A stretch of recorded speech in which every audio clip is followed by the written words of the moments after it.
Subscribe the channel and press the bell icon for latest updates. যারা মাধ্যমিক দিয়েছো 2024-এ তোমাদের ক্লাস 11-এর নিউ সিলেবাস এসে গেছে। তো তোমরা হয়তো সিলেবাসটা দেখেছো।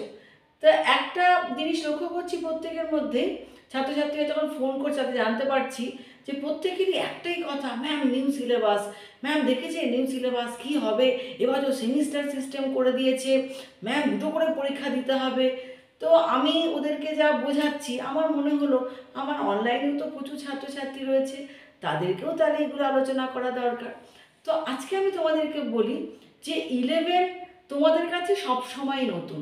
যদি পুরনো সিলেবাস থাকতো সেটাও যেমন তোমাদের কাছে নতুন হতো, নতুন সিলেবাসটাও তোমাদের কাছে নতুন। কাজে তুমি নিউ সিলেবাস না ওল্ড সিলেবাস এইগুলো ভেবে তোমরা একদম চিন্তা করবে না এবং কানও দেবে না। আর সেমিস্টার সেমিস্টার তো ভালো হয়েছে। ধরো যারা এতদিন 11-12-এ সেমিস্টার বেসে পড়েনি, তারা যখন কলেজে উঠছে তখন তাদেরকে সেমিস্টার বেসিস পড়তে তো হবেই, তোমাকেও পড়তে হতো। সেখানে 11 থেকেই তোমরা একদম সেমিস্টার বেস পড়ছো। তাহলে কী হয়েছে, তোমাদের সেমিস্টার সম্বন্ধে একটা ধারণা হয়ে যাচ্ছে, তোমরা বুঝতে পারছো যে সেমিস্টার হলে কীভাবে পড়তে হয়। তবে একটা অসুবিধা তোমাদের হয়েছে, সেটা হচ্ছে বছরে দুবার করে পরীক্ষা হবে। এবার দুটো পরীক্ষা হওয়াতে কী হয়েছে, পড়ার প্রেশারটাও বেশি পড়বে। এখন দেখো, এই যে পরীক্ষার সিস্টেমটা হলো, এটাতে তোমাদের একদিক দিয়ে খুব ভালো হলো। তার কারণ হচ্ছে সেমিস্টার হওয়াতে পড়াটা একদম ভাগ হয়ে গেল। যে টোটাল পরীক্ষাটা তোমরা যারা ধরো প্র্যাকটিক্যাল বেস, তাদের তো 70 নম্বরের পরীক্ষা হতো থিওরিটা। আর যাদের ধরো ইয়ে নেই, ওই মানে প্র্যাকটিক্যাল বেস নেই, মানে ধরো প্রজেক্ট আছে 80 নম্বর, যেমন ধরো আমাদের দর্শন বা ইতিহাস, পল সায়েন্স, এদের হচ্ছে 80 নম্বরের মেন পেপারের পরীক্ষাটা হতো, মানে মেন যে থিওরি পেপারটা। আর যাদের ধরো সায়েন্স সাবজেক্ট আছে তাদের হচ্ছে 70 নম্বরের পরীক্ষা হতো। বা সাইকোলজিও যেমন 70-এর পরীক্ষা হতো, কারণ ওটা প্র্যাকটিক্যাল আছে।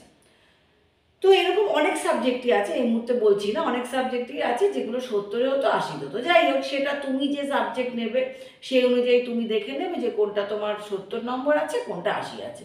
তো 70-80 দুটোই আছে, মাঝখান থেকে কী লাভ হলো তোমাদের, সেটা হাফ হয়ে গেল। মানে ওই 70 নম্বরটাই হাফ হয়ে 35-35 দুটো সেমিস্টারে হয়ে গেল। আর যে 80 নম্বর থাকবে তারও হাফ হয়ে 40-40 80 হয়ে গেল। তো আশপাশ থেকে এই যে মানুষের কথা, পাশের বাড়ি বা তার পাশের বাড়ি, যে এবছর শুনছি নতুন সিলেবাস, কি হবে গো। তো আমার কথা হচ্ছে যে নিউ সিলেবাস যে হয়েছে তোমার কাছে তো সবসময় নতুন, বরঞ্চ তোমরা একটা মনে রাখার মতো জিনিস করলে দেখবে যে কোনো কাজের মানুষ শুরুটা আর শেষটা মনে রাখে, মাঝখানেরগুলো তো মনে রাখে না। তা তোমরা হচ্ছে এই যে নিউ সিলেবাস তার শুরু, মানে তোমরাই হচ্ছে ফার্স্ট ব্যাচ। কাজে তোমরা এটা অনেক দিন মনে রাখবে যে এই সিলেবাসের ফার্স্ট ব্যাচ ছিলাম আমরা।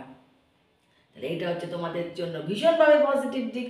কাজে এখন যেই বলতে আসুক যে তোমাদের নতুন সিলেবাস, নতুন নিউ সিলেবাস, সেমিস্টার হয়ে গেছে, হ্যাঁ জানি তো, খুব ভালো কথা। আমাদের নিউ সিলেবাস হওয়াতে আমরাই তো ফার্স্ট ব্যাচ, এটা তো আমাদের কাছে খুব আনন্দের জিনিস। আর তোমরা যে পড়বে সেটা নিয়েও চিন্তা নেই, তার কারণ কলেজ স্ট্রিটে নিশ্চয়ই সমস্ত সাবজেক্টের বই বেরিয়ে যাবে। অলরেডি আমি যতদূর শুনেছি ম্যাথসটা অলরেডি বেরিয়ে গেছে। তো সব সাবজেক্টের বই খুব শীঘ্রই বেরিয়ে যাবে। আর যারা আমার সাবজেক্টের স্টুডেন্ট আছো তাদের তো কোনো অসুবিধাই নেই, তার কারণ আমি টাইম টু টাইম তোমাদের যেটুকু বলে দেওয়া সেগুলো তো আমি তোমাদেরকে বলে দেবো। কিন্তু অন্যান্য যারা সাবজেক্ট পড়ান, ইউটিউবে তো অনেক ভালো ভালো স্যার ম্যাডামরা আছেন যারা পড়ান, তোমরা তাদের উপকার নিশ্চয়ই পাবে, তাদের থেকে তোমরা হেল্প নেবে। বা ধরো তোমরা বাড়িতে যার কাছে পড়ছো উনিও তোমাদেরকে ডিটেলসে বলে দেবেন।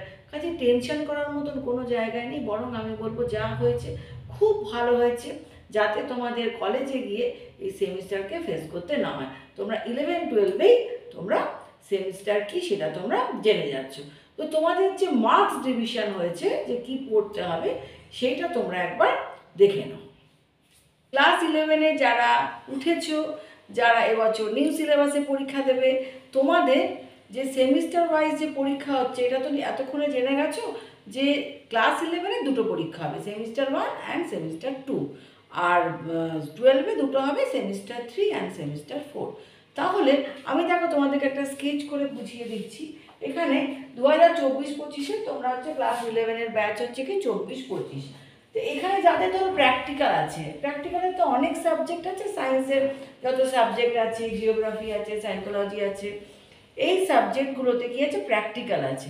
তো প্র্যাকটিক্যাল যাতে থাকে তাদের যে পরীক্ষাটা হয়, মেন পরীক্ষা যখন হবে তখন টোটাল থিওরি পেপার দিতে হবে তোমাকে 70 নম্বরে।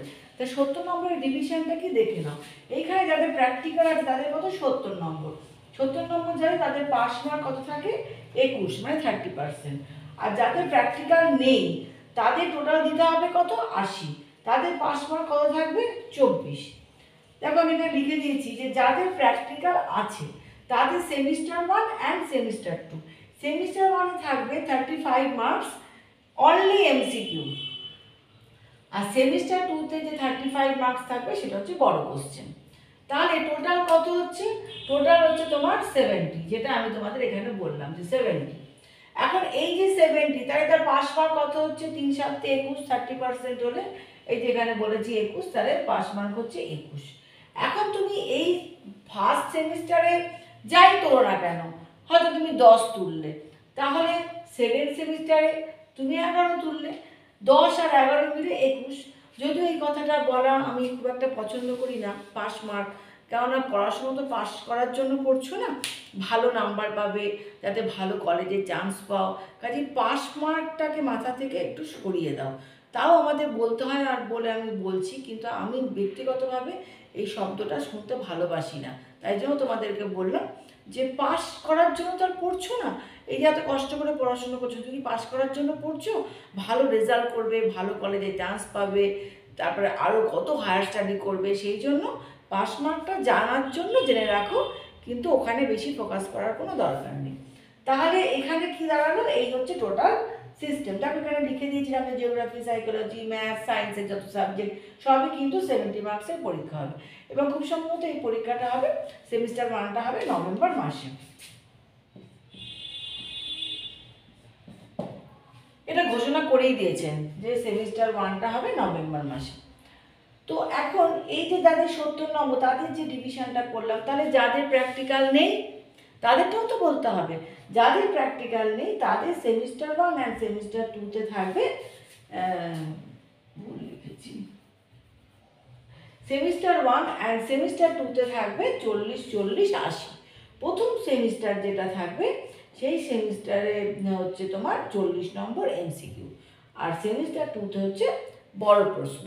তাই টোটাল পাস মার্ক কত হচ্ছে, টোটাল পাস মার্ক হচ্ছে তোমার দুটো মিলিয়ে, ওই জন্য টোটাল বলেছি 40 40 যে এই যে 80 হলো, তা টোটাল পাস মার্ক হবে 40 আর 40-এর মধ্যে তোমাকে নিতে হবে 24, তাহলে 24 নম্বর তোমাকে দুটো সেমিস্টার মিলিয়ে পেতে হবে। তাহলে একটা জিনিস পরিষ্কার হয়ে গেল যে সেমিস্টার হওয়াতে কত সুবিধা হলো, যে তুমি তোমার যে পড়াটাকে পুরো আলাদা করে ভাগ করে নিতে পারলে, এবং কোন কোন চ্যাপ্টারগুলো ফার্স্ট সেমিস্টারে থাকবে, কোনগুলো সেকেন্ড সেমিস্টারে থাকবে, সেগুলো তোমরা যখন সিলেবাসটা ক্লিক করবে তখনই দেখতে পাবে। যদিও ডেসক্রিপশানে দেখবে হয়তো সিলেবাস দেওয়া আছে, আমার সাবজেক্টের সিলেবাসটাই হয়তো দেওয়া থাকবে, তো তোমরা সেটা দেখে নিতে পারো। আর তোমাদের এখানে যে সেমিস্টার হওয়াতে যে বই বেরোবে, একটা জিনিস মাথায় রাখবে, প্রিভিয়াস ইয়ারের স্টাডি তোমরা করতেই পারবে, তার কারণ সিলেবাস শুধু সেমিস্টার হিসেবে দুটো ভাগ হয়েছে, আর কিন্তু কিছু ভাগ হয়নি। প্রিভিয়াস ইয়ারে যা যা কোশ্চেন পেপার বলো বা আরও যা যা বই ছিল, যা যা পড়াশোনা করেছো, সমস্ত কিছুই কিন্তু তোমাদের কাজে লাগবে, সেগুলো কিন্তু এমন না যে সেগুলো তোমাদের আর কাজে লাগবে না। কাজেই চলো তাহলে আমরা এগিয়ে যাই। এবার আমাদের যে সামনে আমার সাবজেক্টের যে সমস্ত ছাত্রছাত্রী আজকে তোমরা দেখছো, তোমাদের পরপর ক্লাস যদি তোমরা পেতে চাও নিউ সিলেবাস অনুযায়ী, তাহলে অবশ্যই কমেন্ট করে জানাবে, তাহলে আমি চেষ্টা করব তোমাদেরকে ক্লাস দেওয়ার। কমেন্ট করে জানিও, আর তোমরা যদি নতুন হও তাহলে একটা সাবস্ক্রাইব করে রাখবে, লাইক একটা অবশ্যই দেবে, তাহলে কী হবে বুঝতে পারবো যে কতজন দেখেছো এবং কতজনের ভালো লেগেছে ক্লাসটা।